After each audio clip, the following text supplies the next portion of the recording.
Olá meus amigos, bem-vindos a mais um vídeo.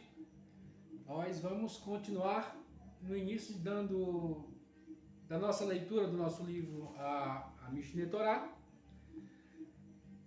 Tá tendo um somzinho aqui próximo, aqui em casa, espero que não atrapalhe muito, mas temos que ler, né? Mas a vida é assim mesmo. Vamos lá então, olha, nós paramos no capítulo 9. Eu dei uma olhada no capítulo 10 e ele segue o mesmo padrão, falando sobre profetas, como identificar um profeta, etc. Aquilo que nós já lemos. Mas eu achei um ponto que eu achei interessante, antes de nós entrarmos no próximo índice do livro, que também é muito importante.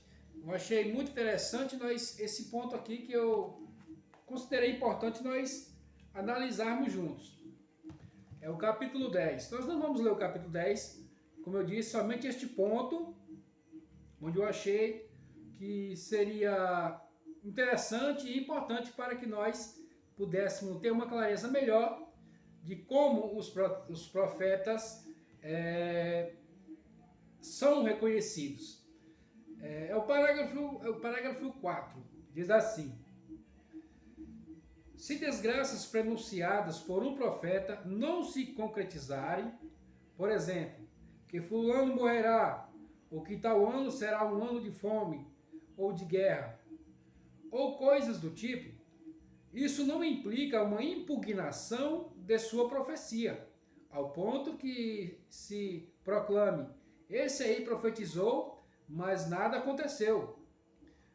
Pois o santo, bendito seja ele, demora para irritar-se, é bondoso e perdoa a maldade. Assim é possível que as pessoas que tenham se arrependido e Deus as tenha perdoado, como foi o caso com as pessoas de Nínive, ou que Deus tenha postergado o castigo, como no caso do rei Hisquiarro. Aqui é um ponto muito interessante.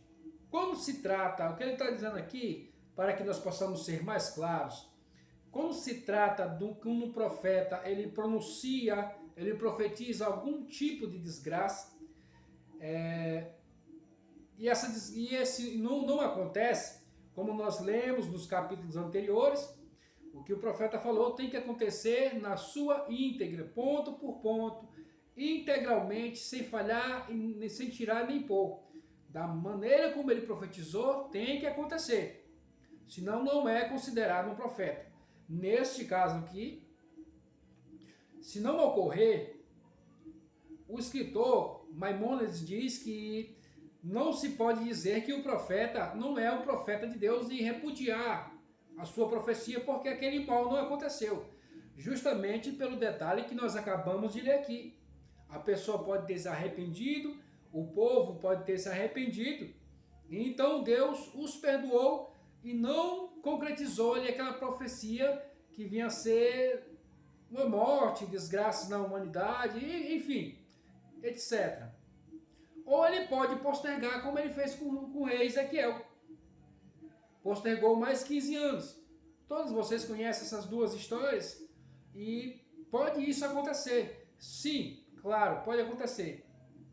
Porque, como ele disse, Deus ele demora em irar-se, demora em irritar-se, bondoso e perdoa a maldade. Então, se algum profeta, por acaso, Deus nos livre, professou alguma desgraça na sua vida, o único remédio que tem é você se arrepender de coração, para que Deus perdoe a sua maldade e essa profecia não venha recair sobre você. É a única forma. E também acontece o oposto. Porém, diz assim, prosseguindo, se o profeta pressagiar bonança e divulgar que tal e tal se dará e isso não acontecer, saber-se-á inquestionavelmente que este é um profeta falso. Este é o detalhe. Se ele profecia uma bonança, prosperidade, dias de fartura, saúde, e se isso não acontecer, aí sim ele é considerado um profeta falso. Por qual motivo? Porque Deus não revoga a sua bondade. Aquilo que ele decreta como um castigo, uma desgraça, algo do tipo, ele revoga, dependendo do seu arrependimento ou do arrependimento da nação, de sinceridade no coração, ele revoga possíveis desgraças que possam vir a acontecer. Mas quando é da parte dele profetizando bonança, fartura, prosperidade, e se não ocorrer, tal profeta que disse que ia acontecer e não aconteceu, é um profeta mentiroso. E nada tem a ver com a sua fé. Deus não precisa da sua fé para te dar uma profecia. O que ele precisa é do teu coração puro, que você seja uma pessoa bondosa, humilde. É isso que ele precisa para te dar uma profecia. Ele não necessita da tua fé. Aqueles profetas de plataforma que profetizam bênçãos e maravilhas e quando não se concretizam e a pessoa vai conversar com eles, mas isso não concretizou. Ele diz para a pessoa porque ela faltou fé nela. Não, para a profecia de Deus não há necessidade da sua fé. Para receber uma profecia positiva da parte de Deus, o que precisa é que você seja manso, humilde, bondoso, que você siga os caminhos dele de verdade. É só isso que ele precisa. Ele não precisa da tua fé para que concretize as suas profecias de bonança, de bondade, profecias positivas. O oposto, se são profecias contra você ou uma nação a respeito de desgraças, aí sim, se você se arrepender de coração, como foi o caso aqui de Nínive, ali o caso do rei ele postergou mais 15 anos, ele pode postergar, também ele pode não fazer, resolver não fazer mais, como foi o caso de Nínive. Todos aqui que me acompanham aqui conhecem a história. Agora, como eu disse, eu só queria abordar esse ponto para nós encerrarmos essa parte do livro. Vamos entrar agora numa parte muito boa, muito interessante, que nós vamos entrar agora. E já pedindo a você, não esqueci de pedir no começo, que você curta, comenta, compartilhe, se inscreva no canal. Você que é de plataforma de vídeos curtos, comente também, curta, compartilhe, nos ajude nesse, vamos que dizer, um projeto que estamos tendo, de estarmos lendo essa literatura que vai trazer para nós mais conhecimento, entendimento e uma bonança espiritual para nossas almas. Vamos lá então, a segunda parte do livro, melhor dizendo, a terceira parte, porque a primeira parte, eu já disse de início, é muito mais direcionada a 613 leis do povo de Israel, dos judeus. Então, para nós, se quisermos ler, é só a título de curiosidade, somente. Mas não é diretamente direcionado a nós, os Bnei Noach. Mas vamos, aquilo que, como eu disse, vamos lendo, aquilo que eu vejo que é direcionado para nós como um mandamento universal, eu trago aqui para nós. Caso contrário, eu nem perco tempo lendo, porque o que vai acrescentar na nossa vida é somente o conhecimento e o entendimento. Certo? Então vamos lá. Olha, e é muito sugestivo o título. Diz assim: A Lei dos Temperamentos. Agora aqui é muito pessoal, nós vamos... E eu confesso a vocês que eu estava um pouco apressado para chegar aqui, mas deu tudo certo. Vamos lá. As leis dos temperamentos. Vamos começar no primeiro capítulo. Diz assim: As pessoas possuem temperamentos variados, diferentes um dos outros, e diametralmente opostos. Um tipo de indivíduo tem personalidade difícil e se enfurece constantemente. Outro tem caráter passivo, jamais se irrita. E se acontecer de se zangar, será uma irritação leve ou em alguns anos. Uma pessoa extremamente orgulhosa e a outra é excessivamente humilde. Há quem possua excesso de paixão, não se satisfazendo com nenhum tipo de prazer, e há quem seja tão recatado que não deseja nem mesmo a coisa básica de que o corpo necessita. Há o ambicioso que não se satisfaz nem mesmo com todo o dinheiro do mundo, como aquela máxima: quem ama o dinheiro nunca se satisfará pelo dinheiro. E há o indiferente, para quem uma medida pequena, mesmo que insuficiente, já basta. E que apesar disso, não se preocupa em correr atrás do que lhe falta. Um se priva de comer até ficar esfomeado para economizar o quanto pode e sofre o gasto mínimo necessário. O outro desperdiça todo o seu dinheiro conscientemente. Todos os outros temperamentos seguem o mesmo padrão de contraste. Por exemplo, o brincalhão e o melancólico, o mesquinho e o mão aberta, o cruel e o compassivo, o covarde, o valente e assim por diante. Você já observa aqui que nessa leitura do primeiro capítulo, você já observa que vai ser interessantíssimo nós abordarmos esse tema. E tem algo muito mais satisfatório, eu acho que na leitura em si, ela já é muito explicativa. Então nós falamos o mínimo, porque a leitura em si ela já é muito explicativa. Falamos aqui desses tipos de temperamentos. Lembrando que todos esses temperamentos, de um modo geral, nós seres humanos sempre andamos no extremo desses temperamentos. E nós vamos observar aqui nesse capítulo que você estar sempre no extremo não é o melhor caminho, não é o ideal. O ideal nós vamos encontrar na leitura, vamos aprofundar para entendermos o que ele quer nos trazer aqui com essa leitura. Então nós vamos abrir os nossos corações, o nosso entendimento, botar o intelecto para funcionar, para entendermos o que ele quer trazer aqui para nós. Vamos então para o parágrafo de número 2. Diz assim: entre cada temperamento e seu extremo, entre cada temperamento e seu extremo oposto, há temperamentos intermediários, distantes tanto de um extremo como do outro. Há temperamentos que são inatos, estando presentes espontaneamente na pessoa por natureza, desde que ela foi gerada.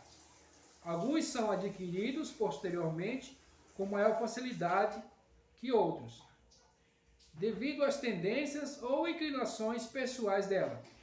Há temperamentos que não são inatos, mas que podem ser assimilados do meio em que a pessoa vive, ou assumidos por opção, ou por ouvir que se trata de qualidades apropriadas e que vale a pena se conduzir por elas, até que se internalizem. Aqui ele deu alguns pontos importantes, que são primeiro ele falou sobre o intermediário. O intermediário é aquele que não manda nem no extremo e nem no outro. Mas não vamos entrar aqui no tema aqui do intermediário por enquanto, porque mais para frente tem mais sobre ele, mas aqui ele fala sobre temperamentos natos. Pessoas quando nascem, já nascem com aquele temperamento.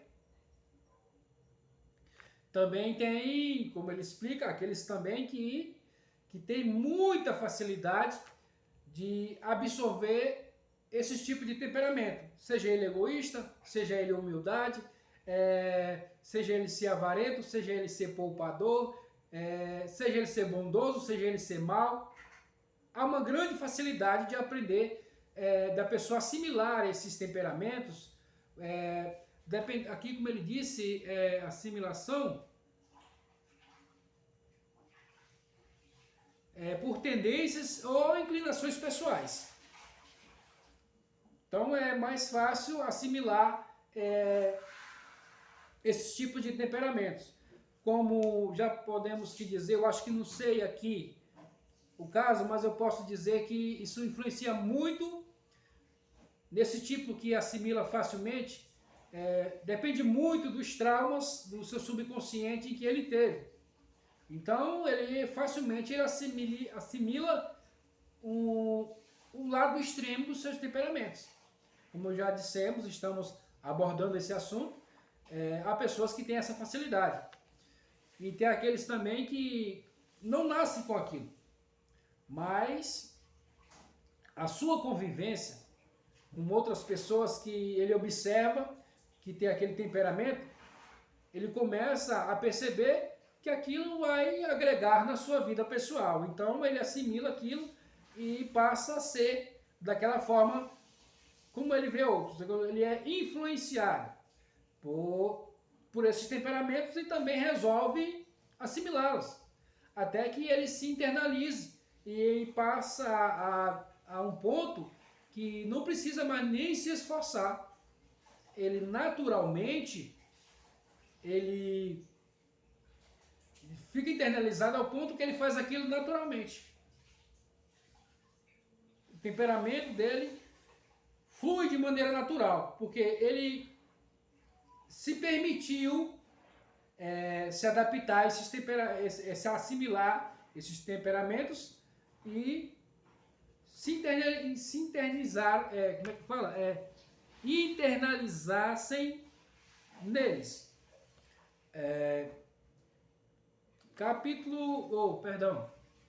Parágrafo 3. Vamos lá no parágrafo 3. As posturas extremistas que existem em cada um dos temperamentos não constituem um caminho positivo. Não são uma forma adequada de comportamento e nem devem ser aprendidas. Se perceber que a sua natureza tende para uma dessas posturas extremas, ou que tem maior facilidade de adquirir uma delas, ou ainda que já possui algum desses temperamentos extremos e está se deixando conduzir por ele, a pessoa deverá retornar para o que é adequado e seguir pelo caminho do bem, que é o caminho correto. Eu espero estar sendo bem claro. Não estou dizendo que vamos aqui tentar esclarecer. Esses temperamentos, eles já vêm em nossa personalidade. O que é que faz mal nesse temperamento? São os extremos. Você ser extremamente isso ou extremamente aquilo. É isso que é um caminho inadequado. É isso que é um caminho ruim. É exatamente isso. Está falando sobre coisas extremas. Que espero que fique bem claro para que você entenda. O lado negativo do temperamento é a sua extremidade.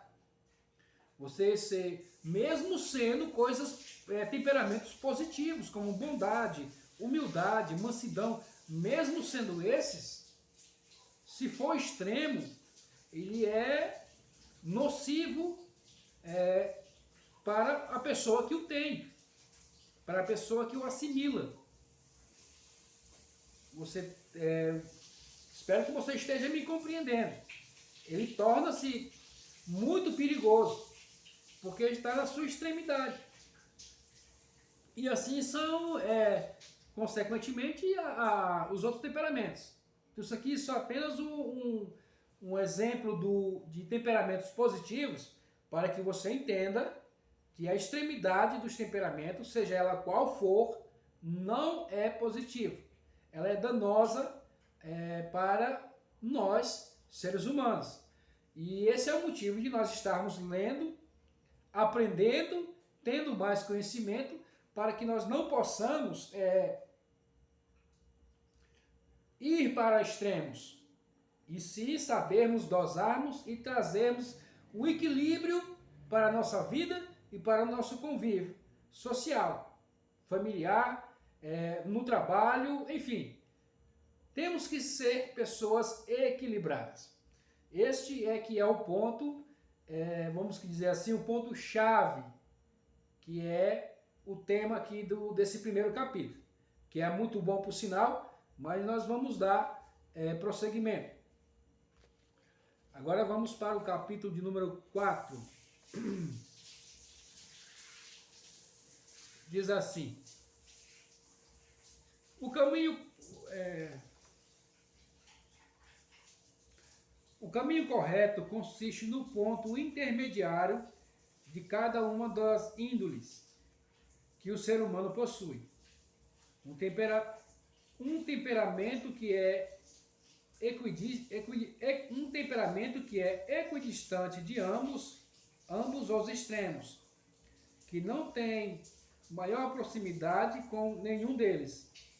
É por isso que os sábios antigos instruíam o homem a reavaliar constantemente as suas índoles, orientando-as para o ponto intermediário, para assim alcançar a sua integridade. Por exemplo, que ele não seja nervoso, irritando-se com facilidade, nem tampouco haja como um defunto, completamente insensível, mas que adote um caminho intermediário, ou seja, que só se irrite quando a situação de fato justificar com a finalidade de evitar que a situação se repita. É como nós dissemos, sempre o caminho da extremidade, ele não é um caminho bom de ser seguido e nem de ser aprendido. O que ele trouxe aqui é um exemplo claro. Se você se irrita com facilidade, você tem que procurar um caminho intermediário. Mas também, para que você não seja essa pessoa explosiva, temperamental, ao ponto de qualquer coisa que acontecer, você partir para a discussão e para a briga, que Deus nos livre até as vias de fato. Mas também não é bom que você, como ele disse o texto, que você seja como um defunto, não apresente emoção nenhuma. Por quê? Porque vão acontecer situações, e nós sabemos que ocorrem, que é preciso dar um basta para que ela não ocorra. Então esse caminho intermediário, ele lhe instrui para que você ande a certo ponto, para quando for necessário você ser vigoroso e se irritar em certos pontos, para que aquela situação não ocorra novamente. Meu bem, dá um pouco d'água, por favor. Para que aquela situação não ocorra novamente. Então, não é por qualquer coisa que se irrita. Obrigado.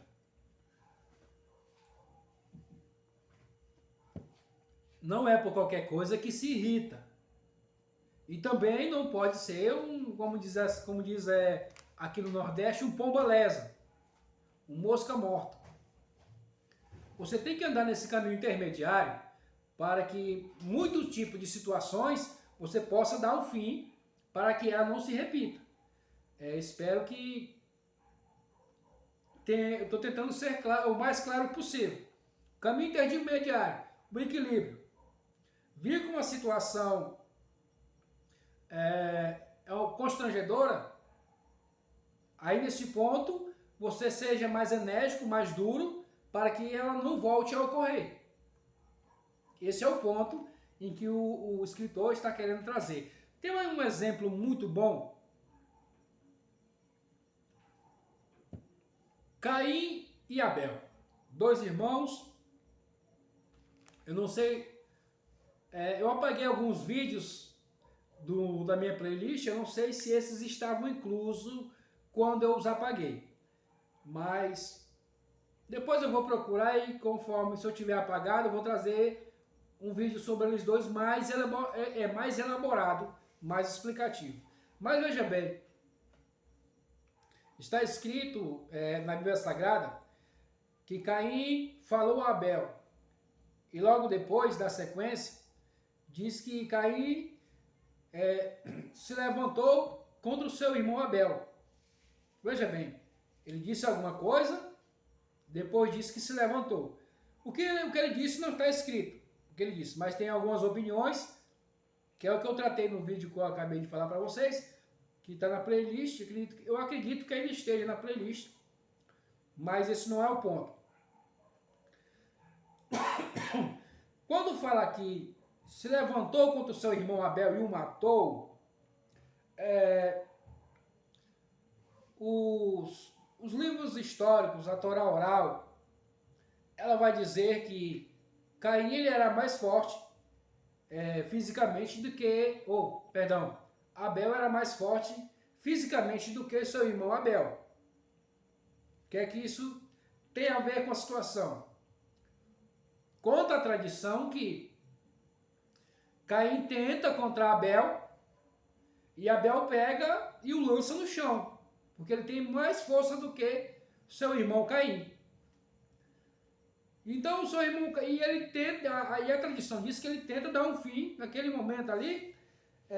Ele joga o seu irmão e o seu irmão, não, que é isso? Bom, eu estou apenas parafraseando para que você entenda o que eu quero dizer. Que é isso, meu irmão Abel? Você vai fazer isso comigo e tal? E Abel, então, para por ali. Caim se levanta e mata o seu irmão. Diz que, segundo a tradição, a morte feia, porque ninguém tinha morrido até então naquele momento. Foram muitas perfurações, sangue saía, ninguém nem sabia como é que se morria, porque até ninguém morria. Então diz que foi algo hediondo, foi horrível. A morte, o assassinato de Abel. O que eu quero dizer com isso aqui? Abel esteve nas suas mãos. Veja bem, não estou dizendo aqui que a culpa é da vítima. Não. Estou querendo colocar um ponto aqui, quero ser claro. Isso não é justificando que a vítima é a culpada. Não, de maneira nenhuma. Estou dizendo que Abel esteve em suas mãos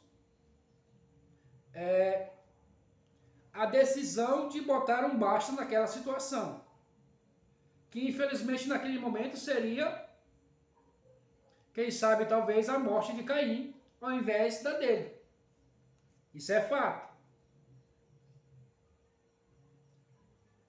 Mas ele era bondoso, seu coração, resolveu não tomar uma providência mais enérgica. E aconteceu que Caim se levantando, quem sabe apoderou-se de uma pedra e desferiu vários golpes nele. Mas o que a tradição diz é que, ao primeiro momento, ele avançou em Abel e Abel o lançou no chão. Então ali ele estava à mercê de Abel. Mas Abel não quis dar o ponto final naquela situação. E ocorreu o que ocorreu. Como eu disse, são exemplos de que há momentos em que você tem que dar um basta. E há momentos em que a bondade ela tem que estar em primeiro lugar. Mas há momentos em que tem que dar um basta na situação. É isso que o escritor está trazendo para nós. Maimônides está tentando nos explicar que há momentos e há momentos. Tem momentos que temos que ser humildes, corajosos e valentes, mas há momentos em que temos que dar um basta na situação, para que ela não volte a se repetir. Vamos lá então, prosseguir. Ainda estamos no parágrafo de número 4. Como eu disse, esse livro ele é muito bom, muito explicativo. Vale a pena você ficar comigo, me acompanhar nessa série de vídeos até a leitura final dele.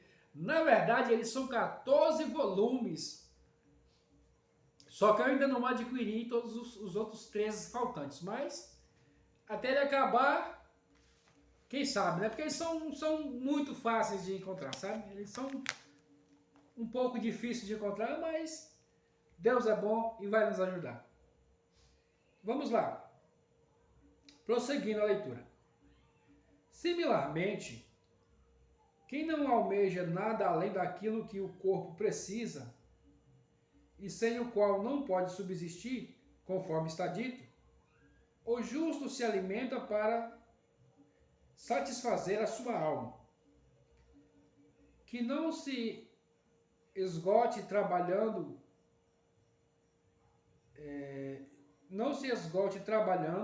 exceto para ganhar o que precisa para a sua subsistência, conforme está dito.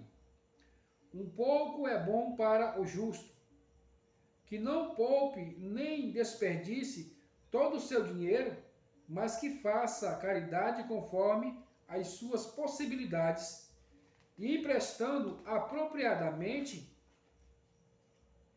a quem necessita, que não seja excessivamente eufórico, nem tampouco amargo ou melancólico, que esteja sempre alegre, tranquilo e com um semblante afetuoso.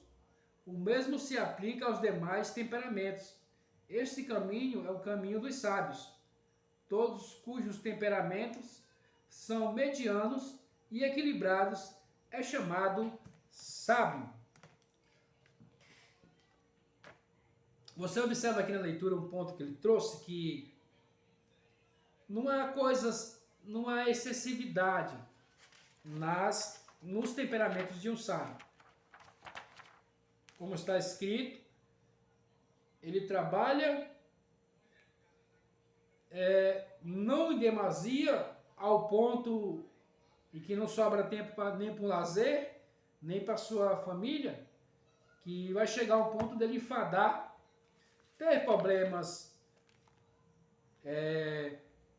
de saúde, psicológicos, porque vive querendo, abandonando, deixando de lado família, filhos, um momento de lazer, um momento de descanso, um momento do estudo das Escrituras Sagradas. Então, isso é muito danoso, tanto fisicamente como espiritualmente. Então tem que ter esse meio termo, esse caminho intermediário de entendimento, um equilíbrio, porque o ser humano, ele é o ponto de equilíbrio da Terra, é o ser humano. Às vezes quando você vai ouvir falar, já ouviu falar sobre aquecimento global, animais entrando em extinção, etc. Por quê? Porque o ponto de equilíbrio é o ser humano. O ser humano descontrolado, ambicioso, ele vai desfazer esse ponto de equilíbrio. Ele vai andar nesse extremo da ganância, vai andar no extremo da arrogância. Então, o sábio, ele anda nesse intermediário, nesse ponto de equilíbrio. Justo quando precisa, bondoso, humilde quando precisar, sempre intercalando um extremo e outro. Não se aprofundando demais, mas sempre de um lado e de outro. Justiça, misericórdia, seja uma pessoa bondosa, mas também seja um pouco seguro para poder trazer um sustento adequado e um futuro para os familiares, filhos, enfim. Seja bondoso, mas ao mesmo tempo também há pontos em que tem que ser seguro. Então, isso é como não praticamente, mas literalmente uma corda bamba andar no equilíbrio. E é tão, vamos dizer, não é tão fácil, por quê? Porque essa é uma linha imaginária onde você não está vendo onde é um lado, onde é o outro. Então, é necessário que você sempre esteja analisando o seu cotidiano, diariamente, e vendo em que ponto você está sendo extremo para que você possa partir para um caminho intermediário. Você vai começar a fazer isso diariamente até você conseguir assimilar isso e isso começar a fluir naturalmente de você. Essa temperança, esse equilíbrio fluir naturalmente. Porque até então nós andamos em qualquer um desses extremos. Eu falo aqui de bondade, humildade e tal, porque é mais um assunto que está aqui, foi mais abordado aqui no texto que nós estamos lendo. Mas, relembrando, como está escrito aqui também, isso vale para todos os tipos de temperamento. Todos. Tem que haver um equilíbrio para o ser humano. Vamos lá, prosseguimos então. Parágrafo de número 5º.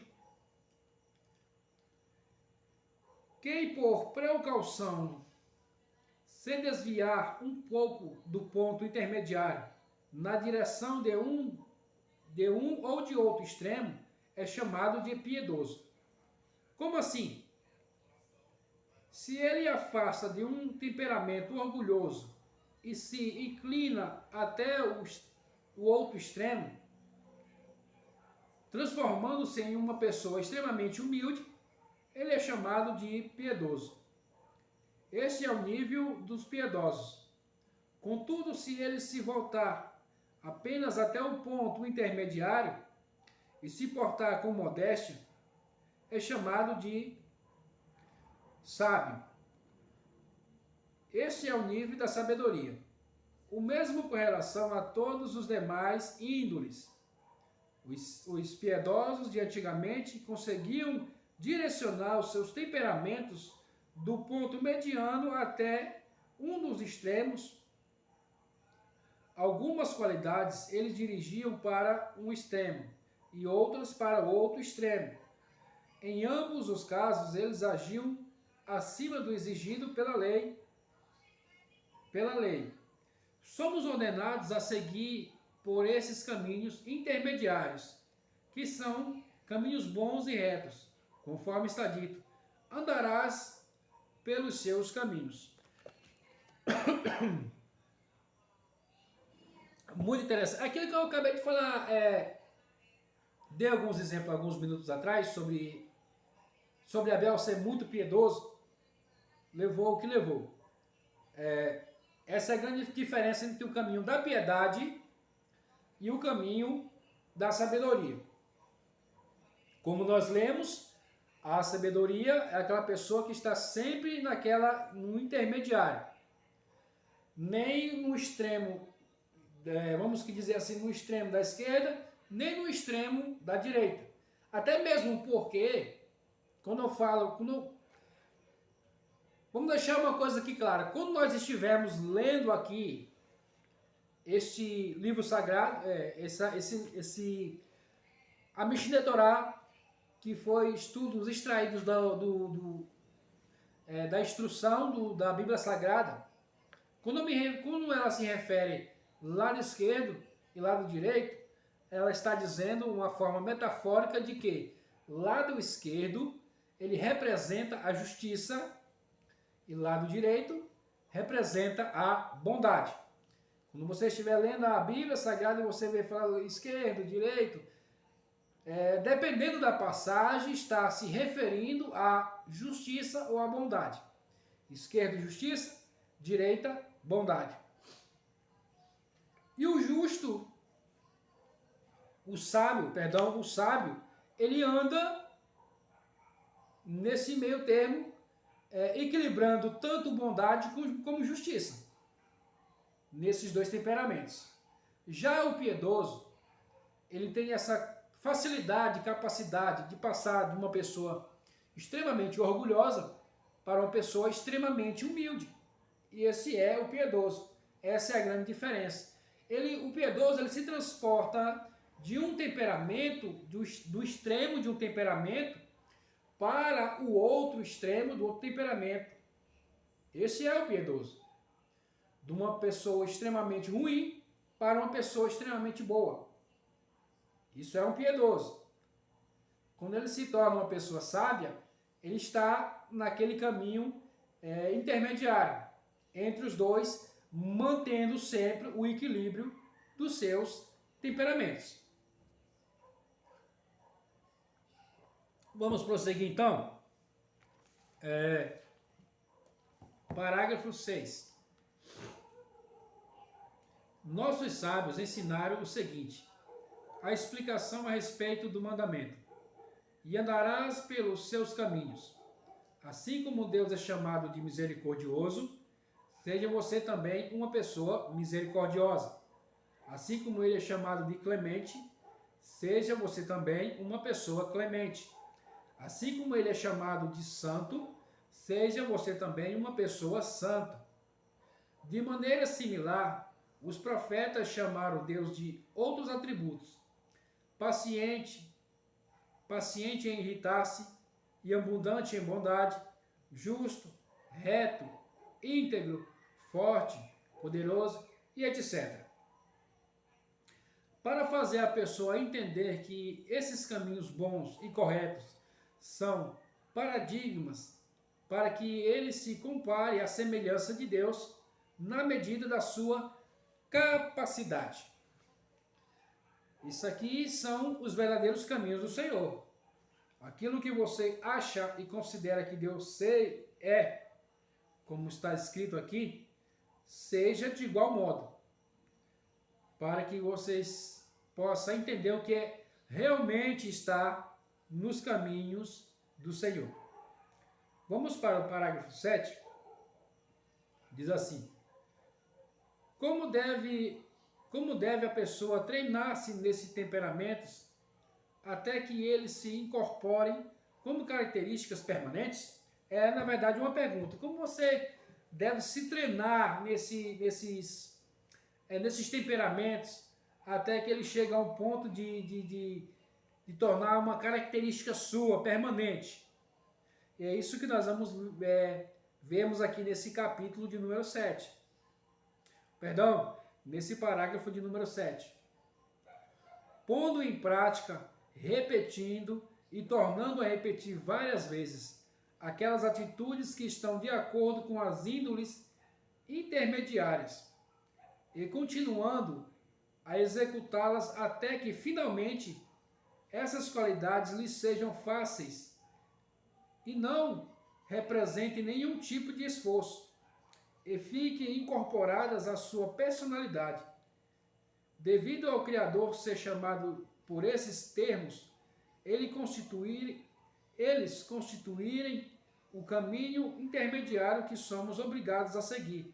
Esse caminho é denominado o caminho de Deus, e é o que o nosso patriarca Abraão ensinou aos seus descendentes, conforme está dito: pois o conheci e sei que ordenará aos seus filhos que sigam o caminho de Deus. Quem segue por esse caminho traz benefício e bênção para si próprio, conforme está dito na continuação do versículo, para que Deus conceda a Abraão tudo o que lhe havia dito. Esta é a condição, para que Deus conceda a Abraão tudo o que ele havia dito, andar nesses caminhos intermediários. Então, meu querido, muito obrigado por estar comigo até aqui. Não esquece de nos ajudar comentando, compartilhando, curtindo, se inscrevendo no canal. Nessa terceira fase do livro A Mishneh Torah, de Maimônides, nós vamos, no próximo vídeo, vamos adentrar ao capítulo de número 2. Também está muito bom.